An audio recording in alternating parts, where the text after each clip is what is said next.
খারাপ হয়ে যাবে। ওয়াইজা ফাসাদাত ফাসাদাল জাসাদু কুল্লুহু, যখন গোশতের টুকরো খারাপ হবে সমস্ত বডিটা খারাপ হয়ে যাবে।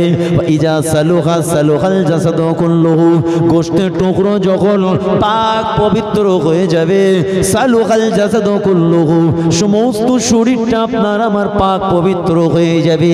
আলা ওয়াইয়াল কলব, আমি মুহাম্মদুর রাসূলুল্লাহ বলছি, এই গোশতের টুকরোটাই হলো তোমাদের হার্ট, হৃদয় বা অন্তর।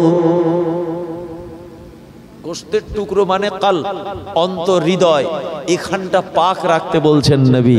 তাহলে সব তোমাদের পাক, এখানটা যদি খারাপ হয়ে যায় সব তোমাদের খারাপ হয়। রোজাদার ব্যক্তি যখন সিয়াম পালন করবে তার গোশতের টুকরোটাকে আল্লাহ পাক করে দেবে। জোরে বলুন সুবহানাল্লাহ। আওকাতিস সালাত, 5 ওয়াক্তের আপনি নামাজ পড়বেন।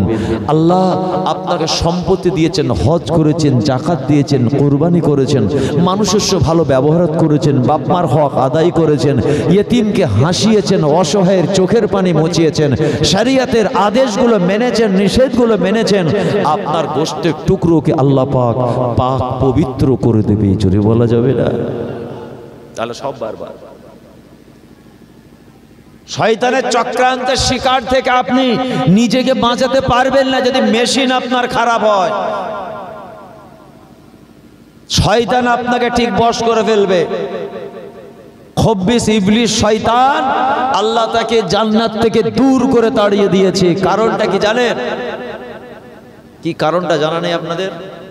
একজন বলেন না কি কারণটা? অহংকার, রিয়া, তাকাব্বুরি, বড়াই। কি আল্লাহ বলেছেন আদম হাওয়াকে লক্ষ্য করে সাজদা করো, বলল না। খলাকতানি মিন নার খলাকতাহু মিন তিন, আয় রাব্বি আল্লাহ আমাদেরকে সৃষ্টি করেছেন আগুন থেকে আর আদম হাওয়াকে সৃষ্টি করেছেন বাইনাল মাই ওয়াত তিন। কোরআন বলছে বাইনাল মাই ওয়াত তিন, মাটি থেকে সৃষ্টি করেছেন। তাহলে আমাদের শান শাওকাত মার্তবা ইজ্জত বেশি, আদমকে সেজদা করব কেন? এটা ছিল তার অহংকার। আল্লাহর হুকুম মানল না, সবাই সাজদায় পড়ে গেল ইল্লা ইবলিস।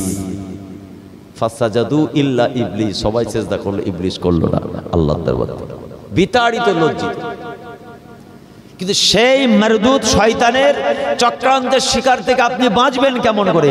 শয়তান ওয়াসওয়াসা দিয়ে আপনাকে রোজা রাখতে দেবে না, নামাজ পড়তে দেবে না, বাপমার খেদমত করতে দেবে না, হক পথে থাকতে দেবে না, সব রকম আপনার দ্বারা পাপ কাজ করিয়ে দেবে। এই শয়তান থেকে বাঁচতে গেলে তওবা করতে হবে, সঠিক পথে থাকতে হবে, ঈমান আমল মজবুত রাখতে হবে। এই মোদগা গোশতের টুকরোটাকে পাক রাখতে হবে। তাহলে মনে পড়ে যায় ইবলিস শয়তান সমস্ত নবীদের জামানায়, নবীদের নবী আম্বিয়াদের, তাদের উম্মত উম্মতিদের কষ্ট দিয়েছে, গোমরাহ করেছে, খারাপ রাস্তায় পরিচালনা করেছে। তাই তো নাকি? ইবলিস শয়তানের কি কাজ? ইবলিস শয়তানের কি কাজ বলতে পারবে? মানুষকে গোমরাহ পথে নিয়ে যা, খারাপ কাজে লাগিয়ে দিয়ে আপনার রক্তে, শরীরে, গোশতে মিশে গিয়ে আপনাকে খারাপ কাজে মিশিয়ে দিয়ে আপনার দ্বারা কবিরা গুনাহ করিয়ে দেবে। কবিরা গুনাহ করিয়ে দেবে, কবিরা গুনাহ করিয়ে দিয়ে আপনাকে একদম বেঈমান করে ছাড়বে। আল্লাহ পাক তাকে ক্ষমতা দিয়েছেন, যাও তুমি যা খুশি করো, তবে মনে রেখো আমার বান্দা সারা জীবন গুনাহ করার পরে যদি একবার খালেস দিলে তওবা করে দেয়, আমি তার জীবনের পাহাড় পাহাড় গুনাহকে আমি আল্লাহ মাফ করে দেব। একটু জান ভরে বললেন না? যাও, দুনিয়াতে এদের জন্য আমি এমন একটা রাত মুনাকিদ করেছি 1000 রাতের থেকে উত্তম। জোরে বলেন, সেটাও এই রমজান মাসে আসছে। 20 হাদিস পাকে এসেছে 20 পর থেকে বেজর রাত, 21, 23, 25, 27, যদি 30টা হয় 29, এই 5টা রাত। তবে সব থেকে বেশি জুমহুর মুহাদ্দিসিন মুফাসসিরিন ইমাম ওলামাদের মতবাদ কোনটা? 27। কিন্তু 27টাই যে ফাইনাল এটা নয়। আমরা হাদিস পাকে পড়েছি 20 পর থেকে বেজর রাত। কি মোতাবারক রাতটা? লাইলাতুল কদরে খায়রুম মিন আলফি শাহর। লাইলাতুল কদরের রাতটা খায়রুম উত্তম মিন থেকে আলফে শাহর 1000 মাসের থেকে উত্তম রাত। জোরে বলুন। এই রাতে যদি আপনি ইবাদত করতে পারেন, যদি আমল জিন্দেগি আপনার হয়, 1000 মাসের থেকে বেশি নেকি। জোরে বলুন সুবহানাল্লাহ। আর একটা রাত আছে, জানেন কোন রাত? এই তো কদিন আগে অত নামাজ পড়লেন, রোজা রাখলেন, জি, লাইলাতুন নিসফু মিন শাবান। সেই মাস শেষের দিকে, এই মাসে আল্লাহ কি নিয়ামত দান করেছেন আল্লাহ পাক। গুরুবিশ শামস থেকে তুলুইশ শামস, সূর্য ডুবা থেকে পরের দিন সূর্য ওঠা পর্যন্ত 14ই শাবান দিনগত রাত্রি, যখন সূর্য ডুবছে তখন থেকে 15ই শাবান সূর্য ওঠা পর্যন্ত এই টোটাল রজনীটাকে আল্লাহ পাক এত নিয়ামত দান করেছেন বলে শেষ করা যাবে না। হাদিস পাকে এসেছে। এবং আল্লাহ পাক দুনিয়ার আকাশের নিচে চলে আসেন, বান্দা বান্দির কাছাকাছি হয়ে যান। আল্লাহ কুদরতি জুবান মোবারক আল্লাহ এলান করেন, এ মেরে बंदे प्यारे बंदे मांग ले अपने रब से जी भर के मांग ले। ए मेरे प्यारे बंदे मांग ले अपने रब से जी भर के, क्या मांगना है अपने रब से मांग ले। मैं परवारदिगार बेनियाज तेरे करीब हो, मैं अल्लाह परवारदिगार बेनियाज तेरी दुआ कबूल करने के लिए तेरी करीब आ गया, मांग ले। जोरे वाला যাবে না সুবহানাল্লাহ। আল্লাহ পাক বলবেন আমার কাছে চেয়ে নে, কি চাস, কি তোদের চাওয়া, কি তোদের প্রয়োজন আমার কাছে চা। ভাইরা আমার, দোস্তরা আমার, কিন্তু বর্তমান পিরিয়ডে কিছু মানুষ এই পবিত্র রজনী সম্পর্কে কত বিয়াদবিমূলক কথা বলে, বাজে বাজে ভাষা বলে, রহস্য করে আপনাকে আমাকে, তাই না? এই শাবান মাসের 15 রাত্রিতে ইবাদত বন্দেগী, নামাজ, তাসবিহ, জিকির, জিয়ারত, এই কাজটাকে তারা ঘৃণার চোখে দেখে আর সমাজে প্রচার করে বেদাত বেদাত বেদাত, না জায়েজ। কেউ কেউ আবার হারাম বলে, নাউজুবিল্লাহ বলে। স্বয়ং রাসূলুল্লাহ ইবাদত করেছেন, স্বয়ং রাসূলুল্লাহ দিনের বেলা রোজা রেখেছেন, স্বয়ং রাসূলুল্লাহ জান্নাতুল বাকি থেকে দুহাত তুলে উম্মতি মুহাম্মাদীদের জন্য দোয়া চেয়েছেন। জোরে বলুন সুবহানাল্লাহ। ভাইজান, আপনার মুখের কথা তো বিশ্বাস করি না, কথা ঠিক না বলি। আমাদের জমিনের মজবুত আছে, জমিন শক্ত আছে। মাসলাকে মুজাদ্দিদ জামান ফুরফুরা শরীফের মতাদর্শ নীতি কোন ফেসবুক, ইউটিউব, কোন চটি কিতাবের উপরে চলে না। এর পিছনে কোরআন, হাদিস, ইজমা, কিয়াস এবং সহিহ হাদিসের দলিল আছে। সুবহানাল্লাহ বলেন, একটু সুবহানাল্লাহ বলেন। কিছু মানুষ আবার বলে হালুয়া খাওয়ার নামাজ। হালুয়া খাওয়া আমরা ফরজ বলেছি নাকি রাতে নামাজ পড়াটা ফরজ বলেছি, নাকি রোজা রাখাটাকে ফরজ বলেছি? না, তোমরা মিথ্যা করে বলতে পারলে, তোমরা আমাদের প্রতি ইলজাম দিলে, তোমাদের ভালো লাগে না পড়ো না, তোমাদের ভালো লাগে না ইবাদত করো না, তোমাদের পছন্দ হয় না দিনের বেলা রোজা রেখো না। কেউ যদি নামাজ পড়ে, কেউ যদি রোজা রাখে, কেউ যদি আল্লাহ জিকির করে, কেউ যদি ইতিমদেরকে ভালো রান্না করে খাওয়ায়, এটা তো নিয়ামতের কাজ, বরকতময় কাজ। সব থেকে বড় কথা, সহিহ হাদিসের দলিল আছে। বলুন না সুবহানাল্লাহ। এই বাংলাদেশে এক জাহেল বেঈমান, কাফের বললে ভুল বলা হবে না, সে কি বলেছে জানেন? এই শবে বরাতের রাত্রিতে নামাজ, রোজা, ইবাদত, তাসবিহ, জিকির, জিয়ারত এই করে ভালো কাজ করে রাত কাটানোর থেকে পতিতালয় বা বেশ্যাখানায় গিয়ে রাত কাটানো উত্তম। নাউজুবিল্লাহ বললেন না? বাড়ির দিকে তাবারু খেয়ে নাউজুবিল্লাহ বলবেন? জোরে বলেন নাউজুবিল্লাহ। কত বড় বেয়াদব দেখেছেন? একটা নামাজ পড়বে, ইবাদত করবে, ফরজ তো বলিনি আমরা। কি ফরজ বলে নামাজ পড়ি কি? না। সে বলেছে যে এটা যারা করে ওইভাবে রাতটা কাটানোর থেকে তারা যদি ওই পতিতালয়ে গিয়ে রাতটা কাটায়, হারাম কাজে কাটায়, এটা উত্তম। নাউজুবিল্লাহ বলে। ভাইরা আমার, দোস্তরা আমার, সিহাসেত্তা হাদিসের একটা হাদিস, নাম হলো সুনানে তিরমিজি, 39 নম্বর বাব, 739 নম্বর হাদিস, একটা চ্যাপ্টার এসেছে। ইমাম তিরমিজি রাহমাতুল্লাহ আলাইহি তিনি কিতাবের মধ্যে সুনানে তিরমিজির মধ্যে একটা বাব চ্যাপ্টার এনেছেন, যে বাবটার নাম হলো বাবু মা জাআ ফি লাইলাতি নিসফি মিন শাবান। একটা হাদিস নয়, এটা একটা চ্যাপ্টার, এর ভিতরে বহু হাদিস আছে।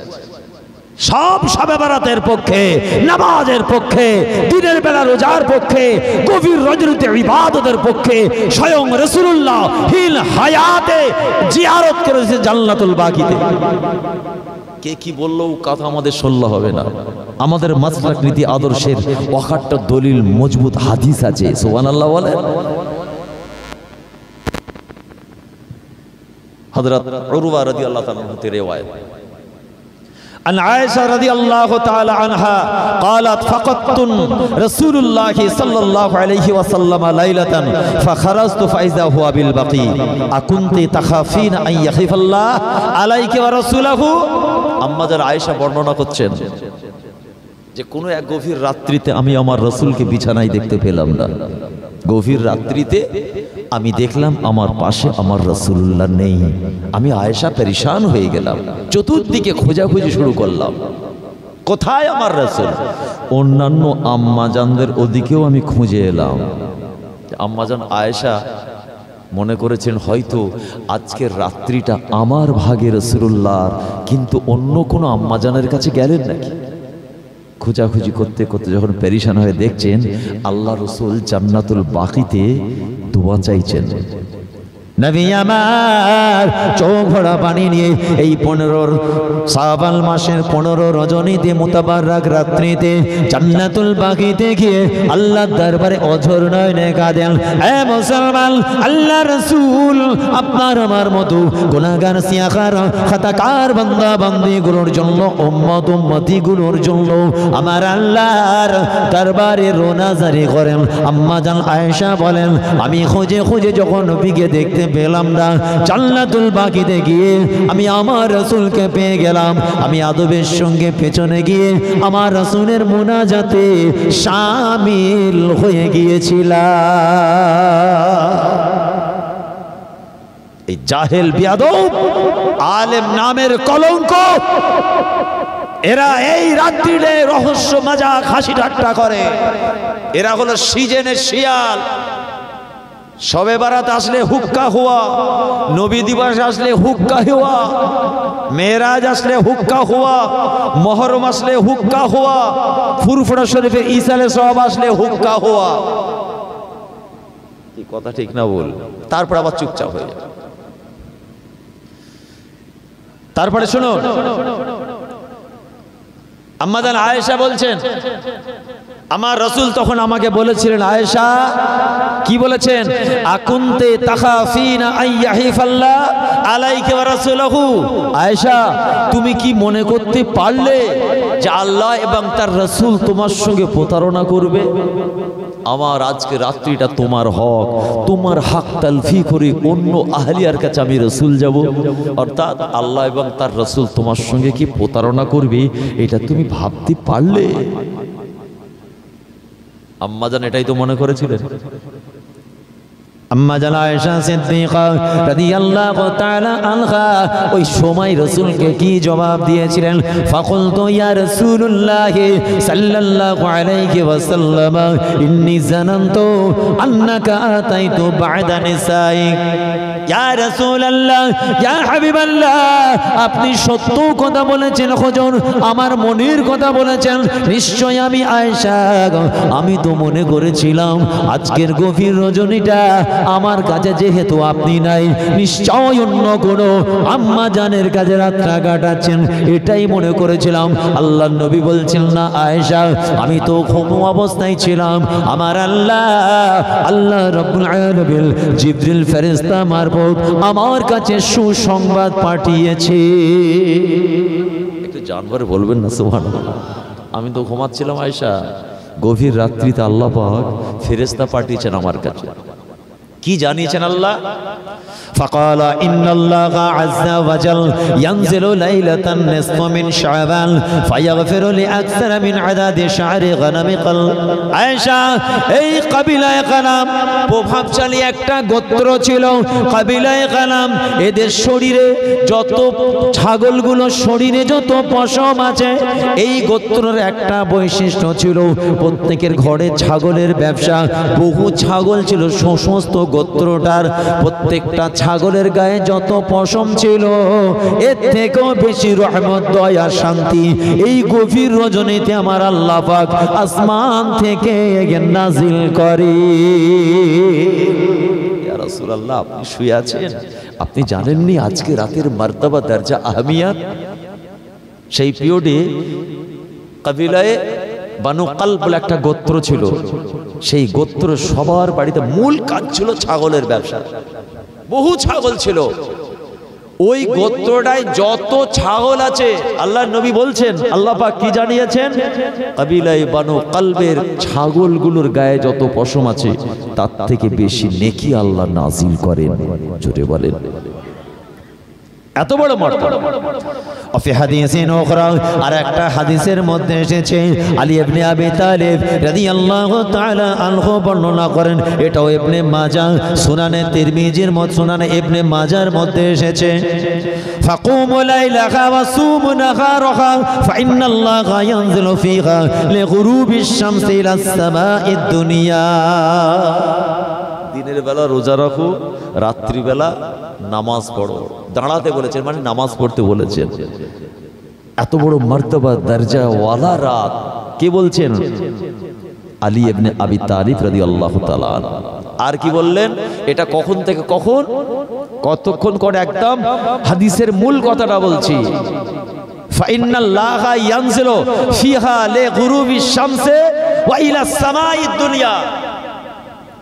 সূর্য ডুবার পর থেকে আল্লাহ পাক আসমানে জমিনে চলে আসেন, একদম বান্দার কাছাকাছি, আর রহমত নাজিল করেন। জোরে বলুন না সুবহানাল্লাহ।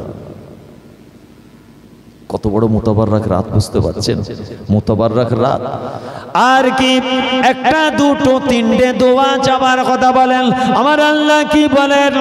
আলা মুস্তাগফিরনি, আলা মুস্তারজিক ফারজিকহু, আলা মুবতালাল ফাহুয়া আফিয়াহু, আলা কাযা আলা কাযা হাত্তা ইতলাইল ফাজর। ও আয়েশা শোনো, আল্লাহ পাক কি বলতে থাকেন? কার গুনাহ মাফ করার আছে, কে তওবা কবুল করতে চাও, আমি আল্লাহ বলছি তওবা করো। আমি আল্লাহ আজকে রজনীতে তোমাদের তওবা কবুল করানো হবে। কার রোজি রোজগারের দরকার, কে টাকা পয়সা ধন দৌলত চাও, কার রিজিকের প্রয়োজন, আজকে রজনীতে আমি আল্লাহ আমার কাছে চাও, আমি আল্লাহ তোমাদেরকে রিজিক দান করব। কে বিমার আছে, কে অসুস্থ আছে, আজকে রজনীতে আমি আল্লাহ আমার কাছে চেয়ে নাও। আমি আল্লাহ পাক এই শাবাল মাসের 15 রাত্রি গভীর মুতাবারক রাত্রিতে তোমাদের সেই দোয়াগুলো কবুল করা হবে। আর কি কাওয়ারাতে চাও? আলা কাযা আলা কাযা হাত্তা তুলুইশ শামস, সূর্য ওঠার আগে পর্যন্ত আমার আল্লাহ বান্দার কাছে এমন করে ঘোষণা করে, ফজর পর্যন্ত আল্লাহ পাক এইভাবে বান্দার কাছে চাইতে থাকেন। ইবলিস শয়তান আপনার আমার কিচ্ছু করতে পারবে না যদি নামাজ, গোশতের টুকরো, রোজা, শরীয়তের বিধান আমরা মেনে চলি। পারবে না, কিচ্ছু ক্ষতি করতে পারবে না। কিন্তু আমরা যেটা খাচ্ছি হারাম, যেটা বলছি না হাট, কি হবে? এটাই তো হয়ে গেছে আপনার আমার একটা সমস্যা। শরীয়ত মানে না, ইসলাম মানে না, কোরআন মানে না, রাসূলুল্লাহর নীতি আদর্শ সুন্নাত মানে না, যে যার মতো চলছে। আল্লাহর রহমত থেকে আমরা দূরে, আমরা আল্লাহর রহমত থেকে দূরে, তাই আমাদের থেকে আল্লাহর রহমত সরে গেছে, আল্লাহর আইন থেকে দূরে, এই জন্য সরে গেছে। প্যারে হাজেরিন, আল্লাহ আমাদের সেইভাবে চলার তৌফিক দেন, বলুন আমিন। এই সামনে রমজান মাসে লাইলাতুল কদরের রাত্রে আমাদের ইবাদত করার তৌফিক দেন, বলুন আমিন। সাহাবীরা বলছেন যে আমরা মনে করতাম আল্লাহ রসুলের উপরে মনে হয় 2 মাস রোজা ফরজ, রজবের চাঁদ ডুবলো, শাবানের চাঁদ উঠলো, আল্লাহর নবী রোজা রাখতে শুরু করতেন একদম শাওয়ালের চাঁদ পর্যন্ত, মানে ঈদের চাঁদ। শাবান রমজান দুটো মাস রোজা রাখতেন, এত গুরুত্ব দিতেন। আর আপনি বলছেন রোজা রাখা হারাম, নাউজুবিল্লাহ বলেন, আল্লাহর কাছে ধরা পড়তে হবে। ভালো কাজ যত করবেন তত ভালো, শুধু ভালো কাজ করলে হবে না, ভালো কাজ করার পাশাপাশি খারাপ কাজগুলোকে ছাড়তে হবে। খারাপ কাজ যত ছাড়বেন তত ভালো, শুধু খারাপ কাজ বর্জন করলে হবে না, খারাপ কাজ ছাড়ার পাশাপাশি ভালো কাজ করতে হবে, তবে নাকি বলে। হিসাবটা খুব সিম্পল, ভালো কাজ যত করবে তত ভালো, কিন্তু খারাপগুলোকে তো ছাড়তে হবে। ভালো কাজও করবেন খারাপ কাজও করবেন, খিচুড়ি হয়ে গেল তো। আপনি হালালও খাবেন হারামও খাবেন, সত্যও বলবেন মিথ্যাও বলবেন, জিকিরও করবেন, দান খায়রাতও করবেন, চিটিংবাজিও করবেন, ইয়েতিমের মারবেন, হবে? করা যাবে। আল্লাহ আমাদের হেফাজত করেন, বলুন আমিন। দরুদ শরীফ আল্লাহুম্মা সাল্লি আলা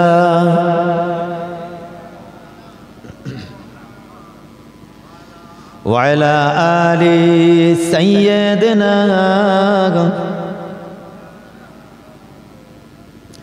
অগচা তুমি বলে দাও আমার নবীজি কোথায়? জোরে বললেন না সুবহানাল্লাহ? সবাই মিলে বললেন, কোথায় গেলে পাবো নবীকে, কোথায় গেলে পাবো নবীকে, পাক নবীজির রোজায়। অগচা তুমি বলে দাও আমার নবীজি কোথায়? আল্লাহুম্মা সাল্লি আলাইহি ওয়ালা আলি সাইয়্যিদিনা।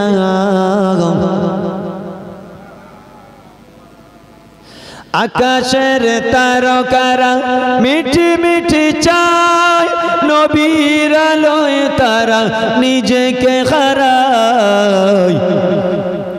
আকাশের তারকারা মিঠি মিঠি চায়, নবীর আলোয় তারা নিজেকে হারায়।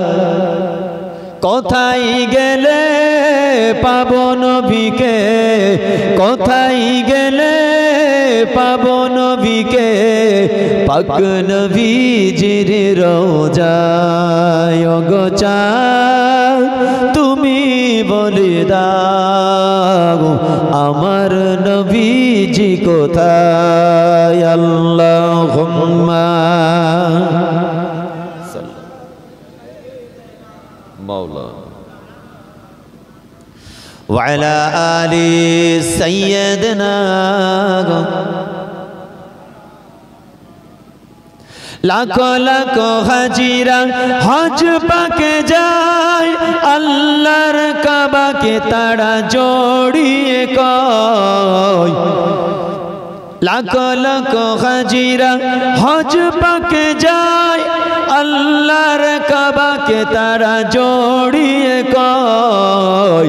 ওগো কাবা, ওগো কাবা তুমি বলে দাও আমার নবীজি কোথায়? ওগো কাবা তুমি বলে দাও আমার নবীজি কোথায়? ওগো চাঁদ তুমি বলে দাও আমার নবীজি কোথায়?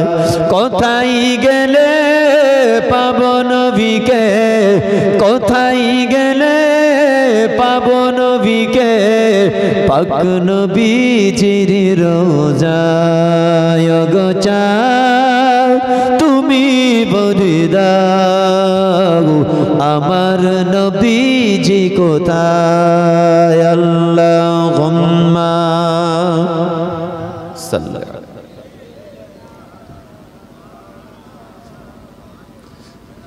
ওয়ালা আলি সাইয়্যিদিনা।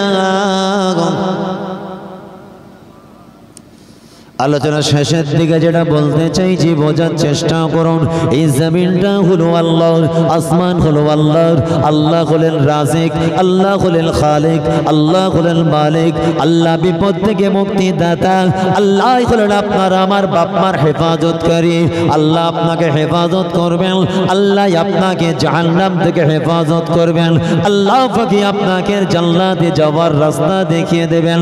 এ মুসলমান, সেই আল্লাহর জমিনে আল্লাহর আইন আমাদের মানতে হয়, আল্লাহ রসুলের আইন মানতে হয়, কোরআনের আইন মোতাবেক চলতে হয়, শরিয়ত সম্মত জীবন পরিচালনা করতে হয়। আমার আল্লাহ যদি খুশি হন, আমার আল্লাহর দয়া এবং রহমত যদি হয়, তবেই আপনার আমার জন্য দুনিয়া আখিরাত দুটো তবে কামিয়াব। অনেক নামাজ পড়েছেন, অনেক রোজা রেখেছেন, অনেক দান খায়রাত কুরবানি করেছেন, রাত জেগে জেগে তাহাজ্জুদ ইশরাক পড়েছেন, বড় বড় কুরবানি করেছেন। না না না, মুসলমান অন্তরে কথাটা গেঁথে রাখুন, অন্তরে অন্তঃস্থল থেকে শুনে রাখবেন, অন্তরে অন্তঃস্থলে কথাটা জায়গা দেবেন।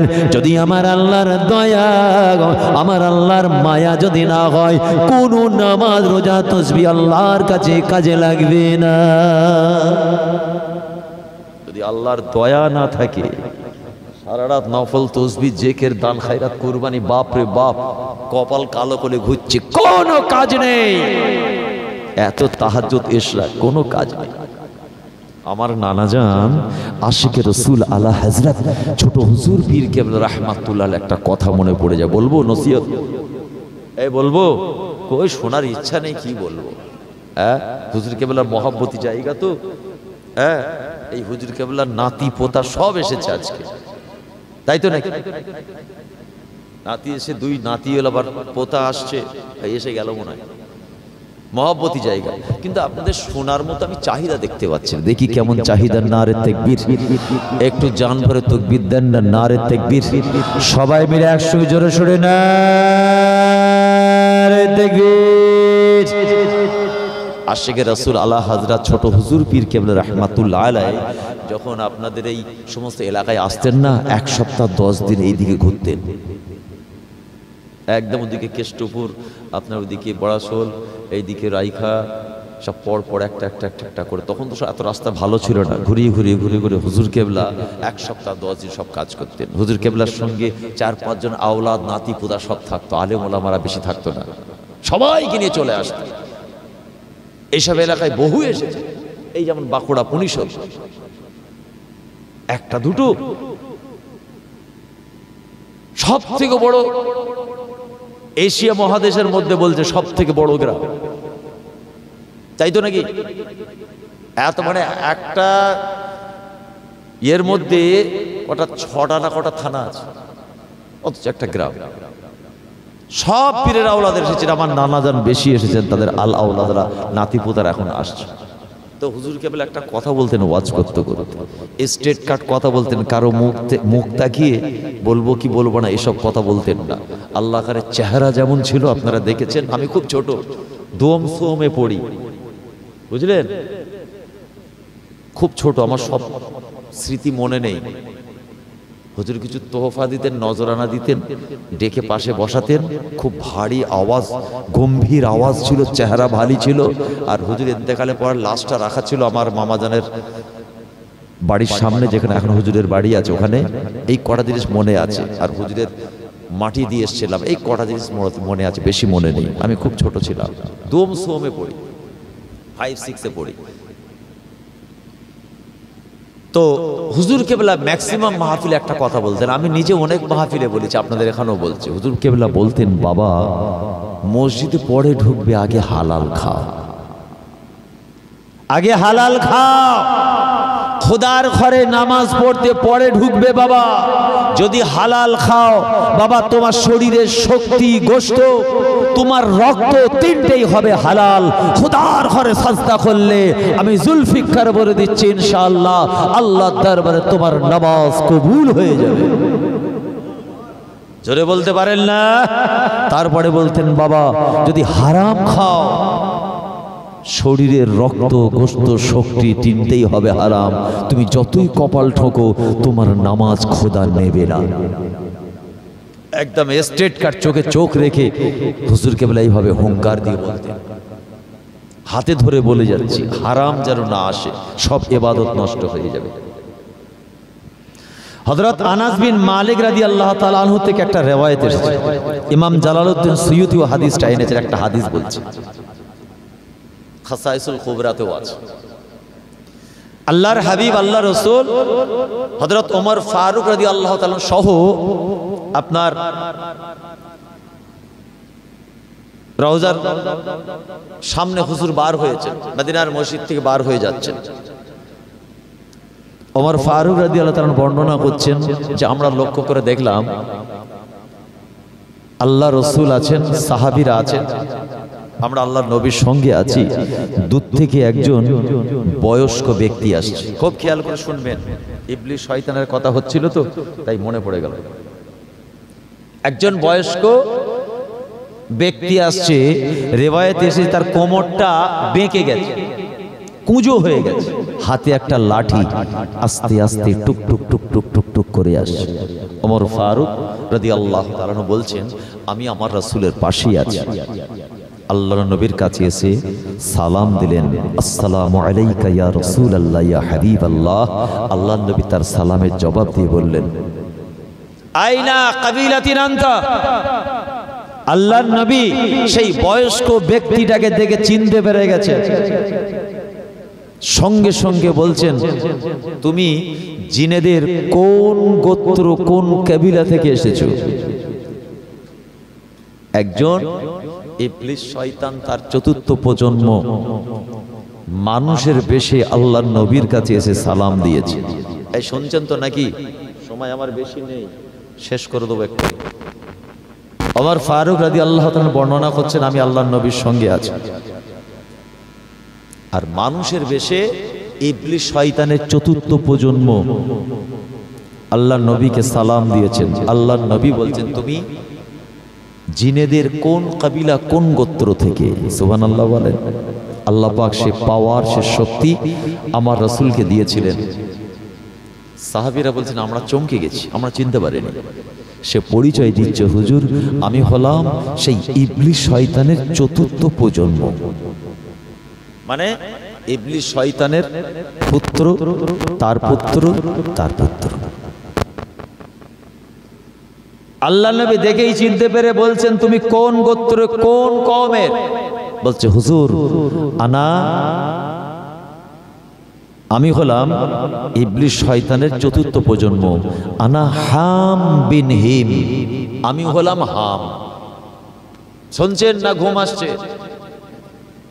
ঘুম এসে গেলে হবে, আর একটুখানি আছে চলে যাব, ভালো লাগবে। শোনেন চমৎকার আলোচনা। ইয়া রাসূলুল্লাহ ইয়া হাবিবাল্লাহ, আমি হলাম হাম বিন হিম, আমার পিতার নাম হলো হিম বিন লাকিস, আমার দাদুর নাম হলো লাকিস, পরদাদু হলো ইবলিস শয়তান। আমি ইবলিস শয়তানের চতুর্থ প্রজন্ম হুজুর আপনার কাছে এসেছি। সুবহানাল্লাহ বলেন। আর ইবলিস শয়তান নবীর উম্মতের বন্ধু তো নাকি? হ্যাঁ, কলিজাওয়ালা বন্ধু তো নাকি ইবলিস শয়তান আমাদের? হাসছে, সব পকেটে ঢুকে বসে আছে নাকি? বলেন ইবলিস শয়তান আমাদের বন্ধু? কয়েকজন মাথা নেড়েছে, হ্যাঁ জাহান্নামায় নিয়ে যাবে টেনে। বন্ধুত্ব একদম রাখবেন না, বিপদ হয়ে যাবে। সব থেকে শত্রু আপনার মাংসে রক্তে শিরায় শিরায় ঢুকে গিয়ে আপনাকে কবিরা গুনাহ করিয়ে দিবে, ব্যভিচারিতে লিপ্ত করিয়ে দেবে, হারাম খাইয়ে দেবে, প্রতারণা করিয়ে দেবে, কবিরা গুনাহ করিয়ে দেবে। সব সময় আউযু বিল্লাহি মিনাশ শাইতানির রাজিম, সব সময় আল্লাহর কাছে পানা চাইবে ইবলিস শয়তানের থেকে। তার চতুর্থ প্রজন্মকে আল্লাহ আপনার আমার নবীর গোলাম করে পাঠিয়েছে। জোরে বলেন সুবহানাল্লাহ, জোরে বলেন সুবহানাল্লাহ। আল্লাহর নবী বলছেন তোমার বয়স কত? হামকে জিজ্ঞাসা করছেন ইবলিস শয়তানের চতুর্থ প্রজন্ম তোমার বয়স কত? বয়স বলছে কি বলেছে জানেন? ইয়া রাসূলুল্লাহ, হাবিল কাবিলের সময়ে আমি খুব ছোট ছিলাম। হাবিল কাবিল কবেকার ঘটনা বুঝতে পারছেন, বয়সটা কত? শুধু তাই নয়, হযরত ইব্রাহিম আলাইহিস সালাম, ইয়াকুব আলাইহিস সালাম, ইউসুফ আলাইহিস সালাম, মূসা আলাইহিস সালাম, ঈসা আলাইহিস সালামের সান্নিধ্যে আমি গিয়েছিলাম, তাদের সোহবতে ছিলাম, তাদের সঙ্গে আমি দীর্ঘদিন সময় কাটিয়েছি। নবী ইব্রাহিম থেকে ঈসা নবী পর্যন্ত সবার সঙ্গে আমি ঘুরেছি। আমাদের নবী তখন হীন হায়াতে দুনিয়াতেই আসেনি, তখনকার মানুষ মানে জিন, সে হচ্ছে হাম। ইব্রাহিম নবীর আগে না পরে এসেছিল আমাদের নবী? জোরে বলেন। হীন হায়াতে, সশরীরে, অনেক পরে। ঈসা নবীর পর কিছু কম বেশি 500 বছর কোন নবী রাসূল পয়গম্বর আসেনি। তারপরে আল্লাহ পাক 570 খ্রিস্টাব্দে জি মক্কার জমিনে মামিনাল লাল দুধমা হালিমা ছিলেন, আর মা আমিনা জীর্ণ কুঠিরে আল্লাহ পাক আমার রাসূলকে পাঠিয়েছিলেন সারা বিশ্ববাসীকে হেদায়েতের লাইট দেখানোর জন্য। জি হাজারো জাহো জালালের সাথে, দবদবার সাথে, শান ও শৌকত ও বরকত के साथ हमारे नबी कुल कायनात के लिए फरिश्ता बन के आया, तोहफा बन के आया, सिराज मुनीरा बन के आया। जुड़े बोला जावे ना। আল্লাহ নবী জিজ্ঞাসা করলেন, তুমি আমার কাছে কেন এসেছো? কি উদ্দেশ্যে? ইয়া রাসূলুল্লাহ, ইয়া হাবিবাল্লাহ, আমি এতগুলো নবীর সোহবত পেয়েছি, আমি শেষ পর্যন্ত আপনার কাছে এলাম। শেষ জীবনে আমি ঈসা নবী ইউনুস আলাইহিস সালাতু ওয়াস সালামের সান্নিধ্যে ছিলাম দীর্ঘদিন। তিনি আমাকে একটা দায়িত্ব দিয়েছিলেন।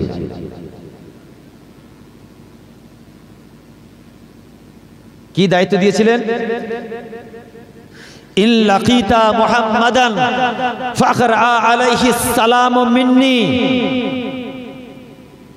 ঈসা আলাইহিস সালাম আমাকে বলেছেন, যদি জীবনে তোমার কোনোদিন শেষ নবীর সঙ্গে মোলাকাত হয়, আমাদের নবী, সবার নবী, কুল কায়নাতের নবী, ইমামুল মুরসালিন হযরত মুহাম্মদ মুস্তাফা সাল্লাল্লাহু আলাইহি ওয়াসাল্লামের সঙ্গে যদি জীবনে কোনোদিন তোমার মোলাকাত হয়, ফখর আসসালাম মিন্নি, ফকরা আলাইহিস সালাম মিন্নি, ইল লাকিতা মুহাম্মাদান ফকরা আলাইহিস সালাম মিন্নি। তাহলে আমি ঈসা, আমার সালামটা আমার রাসূলের কাছে পৌঁছে দিও। ইয়া রাসূলুল্লাহ, ইয়া হাবিবাল্লাহ, হুজুর অন্য কোনো কারণ নয়। নবী ইব্রাহিম আলাইহিস সালাতু ওয়াস সালাম থেকে নবী ঈসা আলাইহিস সালাম পর্যন্ত প্রত্যেকটা নবী রাসূল পয়গম্বরের সান্নিধ্য পেয়েছি, তাদের থেকে দ্বীনের শিক্ষা, শরিয়াতের শিক্ষা নিয়েছি। শেষ সময় যখন নবী ঈসা আলাইহিস সালাতু ওয়াস সালামের সঙ্গে ছিলাম, নবী ঈসা আলাইহিস সালাম একটা দায়িত্ব আমাকে দিয়েছিলেন। ও খাম বিন হিম বিন লাকিস বিন ইবলিস, শুনে নাও, আমি ঈসা নবী বলছি, তুমি তোমার জীবনে কোনদিনও যদি আখিরি জামানার নবী, নবী দিগের বাদশাহ হাবিবুল্লাহ জনাবে মুহাম্মদুর রাসূলুল্লাহ সাল্লাল্লাহু আলাইহি ওয়াসাল্লামের সঙ্গে তোমার মোলাকাত হয়, ফাকরা আলাইহিস সালাম মিন্নি, তুমি আমি ঈসা আলাইহিস সালাম আমার পক্ষ থেকে আমার রাসূলের কাছে সালাম পৌঁছে দিও। ইয়া রাসূলুল্লাহ, আমি নবী ঈসা আলাইহিস সালামের সালাম আপনার কাছে নিয়ে এসেছি। আরে আমার রাসূলের এই কথাটা শোনার সঙ্গে সঙ্গে আমার রাসূলের চোখ দিয়ে মুবারক চক্ষু দিয়ে পানি গড়িয়ে যায়। ওয়া আলাইকুমুস সালাম। আল্লাহর নবী ঈসা নবীর সালামের জবাব দিয়ে বলেছিলেন, মারহাবা মারহাবা। আল্লাহর শুকরিয়া আদায় করে বলেছেন, আয় আল্লাহ, আপনার শুকরিয়া আদায় করার ভাষা আমি রাসূল আমার কাছে নাই। যে ইবলিস শয়তান পৃথিবীর জমিনে আদম হাওয়া থেকে শুরু করে আমি মুহাম্মদুর রাসূলুল্লাহ সমস্ত নবী রাসূল পয়গম্বরদের তাদের উম্মত উম্মতির সঙ্গে প্রতারণা করলো, গুনার কাজ করিয়ে দিল, জাহান্নামের পথে পাঠিয়ে দিল, ওয়াহিয়াতি নোংরামি খারাপিতে মিশিয়ে দিয়ে সব থেকে শত্রু, মানবতার শত্রু, মুসলমানের শত্রু, উম্মতে মুহাম্মাদীদের চরম শত্রু। আয় রাব্বি আল্লাহ, আল্লাহ শুকরিয়া জানায় লাখবার। আপনি তার নাসাল থেকে চতুর্থ প্রজন্মকে আপনি আমি মুহাম্মদুর রাসূলুল্লাহ আমার গোলাম বানিয়ে দিয়েছি। আরো জোরে বলুন সুবহানাল্লাহ। যে ইবলিস শয়তান এত বড় শত্রু, সেই ইবলিস শয়তানের চতুর্থ প্রজন্মকে আপনি আপনার হাবিবের গোলাম বানিয়ে দৃষ্টান্ত রেখেছেন। জোরে বলা যাবে না সুবহানাল্লাহ। বরবাদ ধ্বংসপ্রাপ্ত হয়ে যায় ইবলিস শয়তান। আল্লাহ পাক তোর চতুর্থ প্রজন্মকে নবী মুহাম্মদ রাসূলুল্লাহর গোলাম বানিয়ে দিয়েছে। বলুন না সুবহানাল্লাহ। নবী বলছেন, হে হাম বিন হিম বিন লাকিস বিন ইবলিস, তুমি আমার কাছে কেন এসেছো? ইয়া রাসূলুল্লাহ, আমাকে একটু কোরআনের শিক্ষা দিন। আল্লাহর নবী ইজা শামসু কুবিরাত আম্মা ইয়াতাসালুন, এরকম কয়েকটা সূরা, আশারা সূরা। হাম বলছে আল্লাহ মানেন নবী আশারা সূরা, আল্লাহর নবী আমাকে 10টা সূরা শিক্ষা দিয়েছেন। প্যারে হাজিরিন, অত বড় চরম শত্রু ছিল ইবলিস শয়তান। তার ছেলে লাকিস, তার পুত্র হিম, তার পুত্র হাম, সে নবীর হাতে হাত দিয়ে ঈমান এনে কালমা পড়ে মুসলমান হয়েছিল। জোরে বলা যাবে না সুবহানাল্লাহ।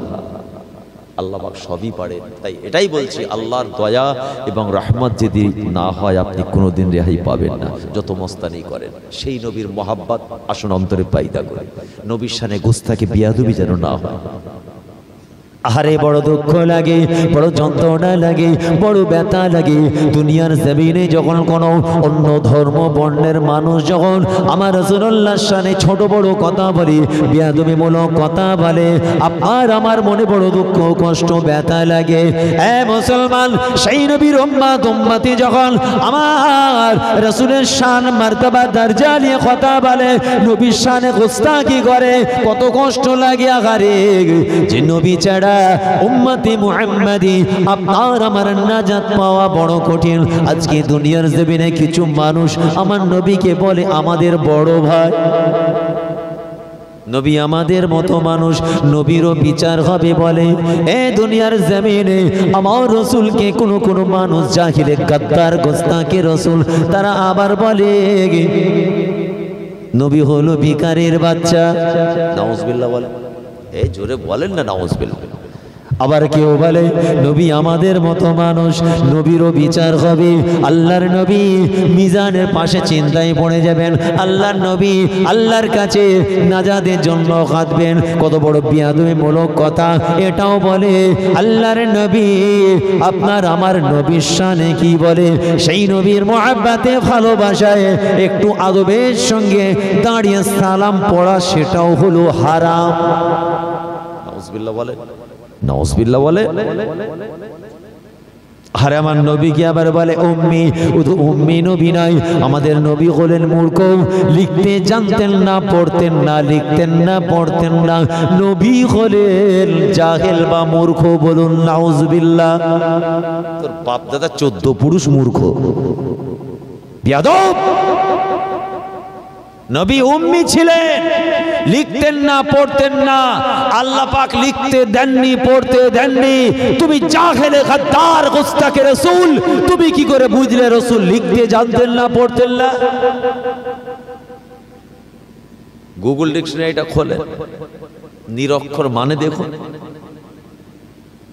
যে হলো স্টুপিড, বোকা, অযোগ্য, মূর্খ, লেখাপড়া জানে না। নাউজুবিল্লাহ বলেন। তাহলে অন্য কোনো বেঈমান মুশরিক কাফের বললে মুসলমানের বাড়ির ছেলেরা কোমরে গামছা বেঁধে হাত গুটিয়ে বলছে মার্ডার করে দাও, মেরে ফেলবো, নবীর ইশকে ভালোবাসায়, তাই তো? আর যখন কোনো আলেম এখানে বসে বসে বলছে, নবীকে বলছে ভিখারির বাচ্চা, লা ইলাহা ইল্লাল্লাহ নিজের নামটা দিয়ে বলছে রাসূলুল্লাহ, নাউজুবিল্লাহ বলেন। এই নাউজুবিল্লাহ বলেন, বলা যাবে? এটা উদাহরণ দেওয়া হচ্ছে। কিছু কিছু তারাও বলছে আমরা হয়তো দাদা হুজুরকে ভালোবাসবো, শিব জিন্দাবাদ বলছে। এরা কত বড় প্রতারক। দাদা পীরের আল আওলাদদের নিয়ে কত ছোট বড় কথা বলছে, মাসলাক নীতি আদর্শের গোড়া কাটতে চাইছে, আপনাদের সঙ্গে আমাদের এই সম্পর্কটাকে চিড় ধরাতে চাইছে। সাবধান হওয়ার দরকার আছে না নেই? সাবধান হওয়ার দরকার আছে না নেই? এইসব অপপ্রচার চলছে, এইসব ভণ্ডমি বুজরুগি চলছে সমাজে। আবার আমাদের দিকের কিছু আলেম ওলামা, রে বাপ রে বাপ, তারা আবার গিরগিটির মতো রং পাল্টে ডুবে ডুবে পানি খাচ্ছে। এদিকেও বলছে আছি ইনকলাব জিন্দাবাদ, ফুরফাস জিন্দাবাদ, ওদিকেও বলছে আছি, ঠিক আছে চালিয়ে যাও। এই গাদ্দারগুলোকে চেনো? এই সাপে ব্যাঙে করে বেড়াচ্ছে, কিছু পয়সা পেট পকেটের জন্য এরা গিরগিটির মতো চলছে, এদিকেও বলছে আছি, ওদিকেও বলছে আছে। 99.99% দাদা পীরের আল আওলাদরা তাদেরকে দল থেকে বার করে দিয়েছে। আপনি কোন দিকে যাবেন চিন্তা করেন। আল্লাহ হেফাজত করেন, বলুন আমিন। মুজাদ্দিদে জামানের মাসলাক, নীতি, আদর্শ, ওসিয়ত নসিয়ত, রক্ষণাবেক্ষণের দায়িত্ব তাদের আল আওলাদ, নাতি পোতা, খানদান বা খানদান ভক্ত মুরিদের শুধু নয়, আপনাদেরও সিলসিলা, আপনাদেরও রক্ষণাবেক্ষণের দায়িত্ব আপনাদেরও। আল্লাহ হেফাজত করেন, সকলে বলুন আমিন। আর একটু জোরে বলা যাবে না আমিন? নারে তাকবীর, দরুদ শরীফ, আল্লাহুম্মা সাল্লি আলা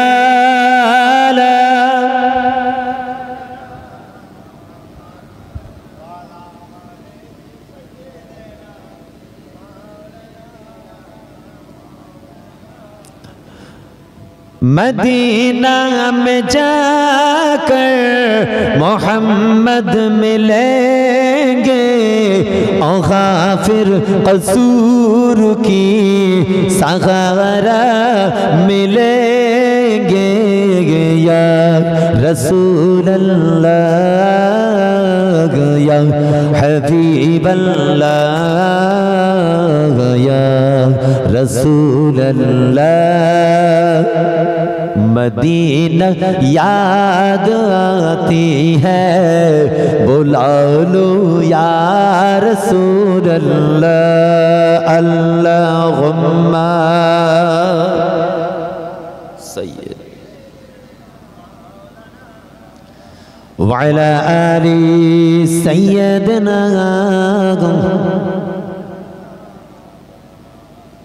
सफा मरवा सई करो, हजरे अस्वद में बुसा दो।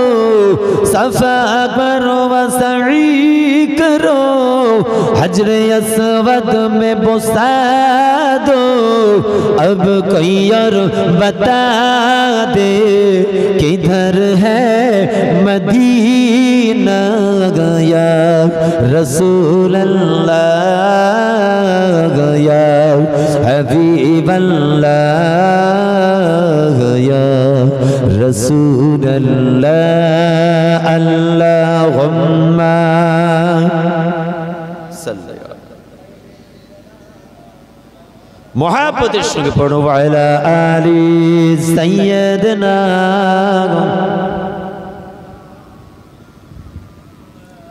तड़पता है दिल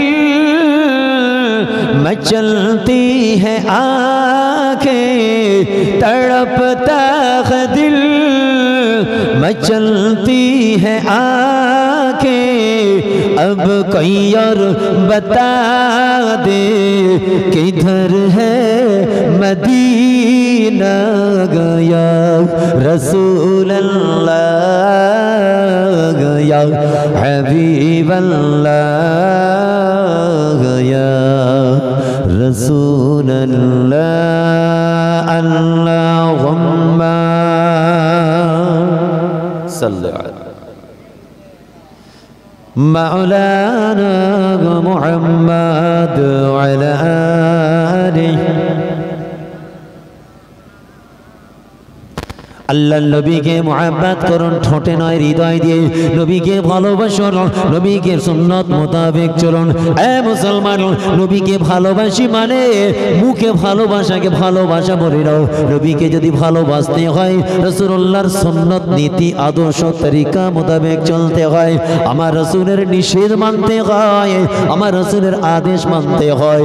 আল্লাহর কোরআন জানিয়েছে মা আতাকুমুর রাসূলু ফাখুযুহু ওয়া মা নাহাকুম আনহু ফান্তাহু।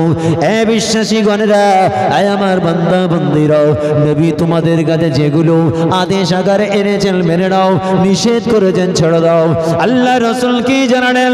আয় আমার উম্মত উম্মতিরা, ততক্ষণ পর্যন্ত তোমরাও পৃথিবীর জমিনে নিজেদেরকে ইমানদার মুমিন মুসলমান বলে দাবি করতে পারো না। কতক্ষণ পর্যন্ত? হাত্তা আকুনা আহাব্বা ইলাইহি মিন ওয়ালিদিহি ওয়া ওয়ালাদিহি ওয়ান নাসি আজমাইন। মাথায় টুপি দেওয়ার নাম মুমিন মুসলমান নয়, নামের আগে মুহাম্মদ থাকার অর্থ মুমিন মুসলমান নয়। রমজান মাসে রোজা রাখার নাম পাক্কা ইমানদার মুমিন মুসলমান নয়। মসজিদে গিয়ে নামাজ পড়ার নাম, জিকির করার নাম, দান খায়রাত কুরবানি করার নাম নয়। টুপি তসবিহ জুব্বা গায়ে লাগানোর নাম ইমানদার মুমিন মুসলমান নয়। মুমিন মুসলমান কাকে বলে? আল্লাহ রাসূল পাক জবানে জানালেন, লা ইউমিনু আহাদুকুম হাত্তা আকুনা ইলাইহি মিন ওয়ালিদিহি ওয়া ওয়ালাদিহি ওয়ান নাসি আজমাইন।